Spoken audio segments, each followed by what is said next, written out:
Hello everyone, welcome to another episode from Ampro Engineering. This will be part 2 of Project SuperFly 3, and we're going to begin this by installing some electronics. I want to put my trusty Novak racer. I've got this one, I've got a Novak hammer. They're all the same basic form factor and similar electronics. I love these ESCs. And we're going to put this in here, and then we have this FlySky receiver that we're also going to put in, and I think around about here is good for that and the receiver. Now we will have the Tamiya driver in here, and I'm hoping it's still going to fit there. I don't know where to put the wires just yet, so I bundled them up out of the way, and I don't know where to put the power switch just yet, so we'll get back to that. The main power lead in this case here is my Dean's connector, and the slot I made on the side should let you push that through.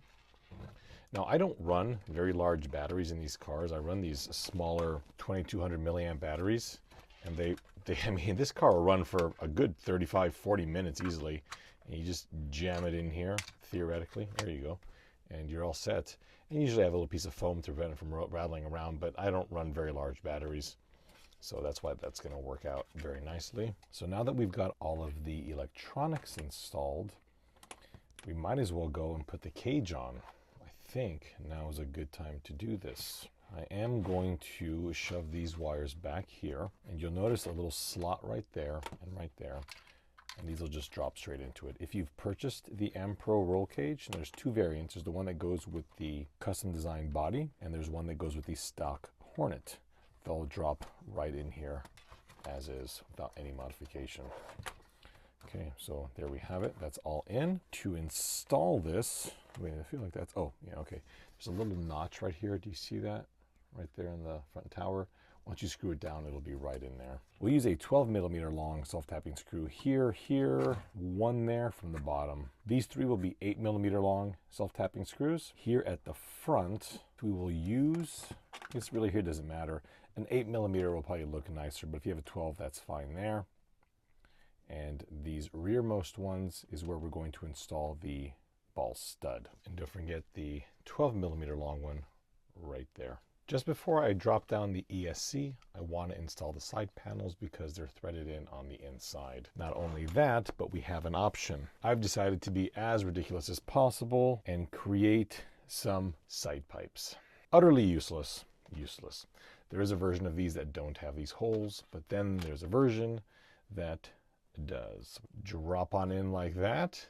And here at the back, you'll use a 8 millimeter long self-tapping screw, 1, 2 on each side, as well as 2 more if you're ridiculous and you wanted the little side pipes. Note that at the front, you'll need some 6 millimeter long screws. Really the easiest way to do that is just chopping down a 12 millimeter long one with a Dremel tool, and then it'll fit. Anything longer and you'll damage the body. Prior to installing the cage, let's install the front body panel. And it has these two little clip things here. They're not really clips, they're more of just kind of retainers. Same with the side ones. There's 2 clips that'll snap into place, one here and one there, and then 2 additional clips at the back that help to align everything. Here, we're going to just gonna stick that in.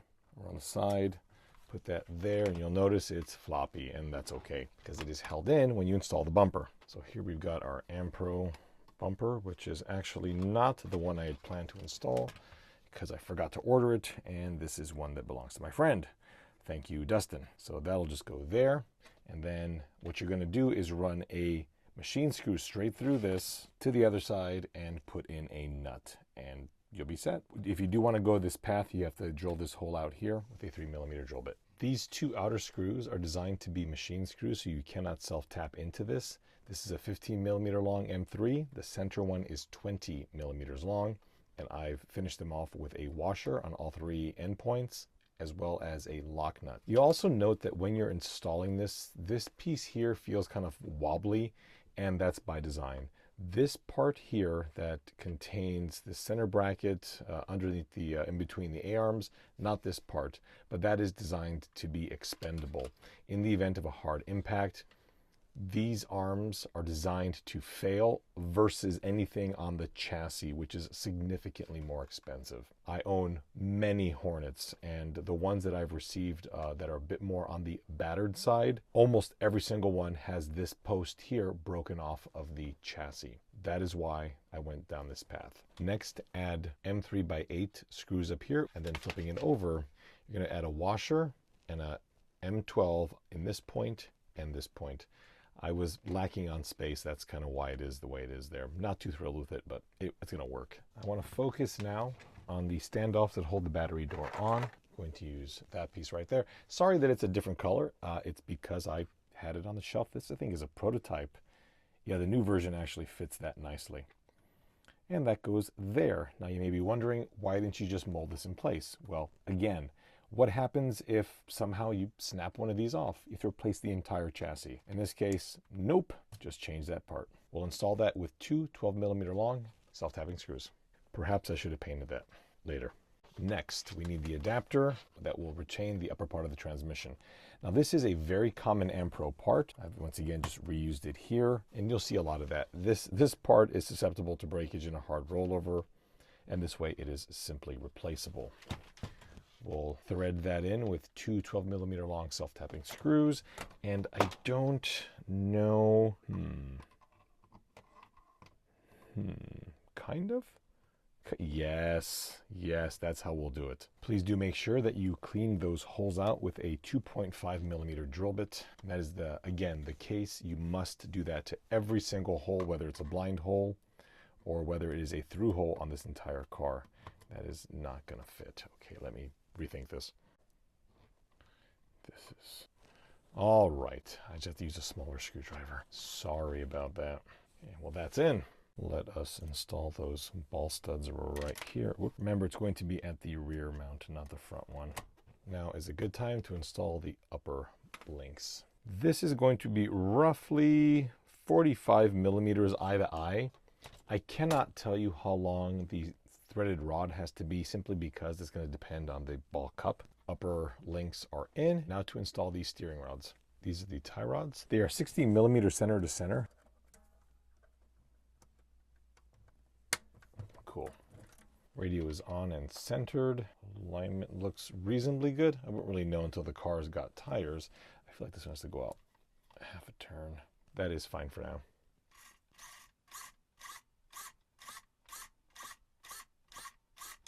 At the rear, we have two 15mm long machine screws with two lock nuts and washers on the inside and the outside. I put the wing on it just because I wanted to. Just take that back off. Anyway, let's install the Nerf bars. So I did retain the stock Tamiya ones, and the reason I'm not going with aluminum ones, which I have, is, you know, I'd like these to be a little bit more forgiving. So we'll install that using a, I don't know, 12mm long self-tapper. Same with, oh gosh, you know, I don't know. Yeah, 12mm is going to work here as well. And at the rear, we're going to hold off because we're going to use the lower mount on the transmission like the factory one. All right, everyone, this is where we're going to stop at this point here. In the next episode, I think it's pretty self-explanatory what we'll be up to. Here's a little preview of the gearboxes all painted. I know you've seen them before, but boy, oh boy, this is what it all comes down to right here. Thanks for watching. We'll see you next time.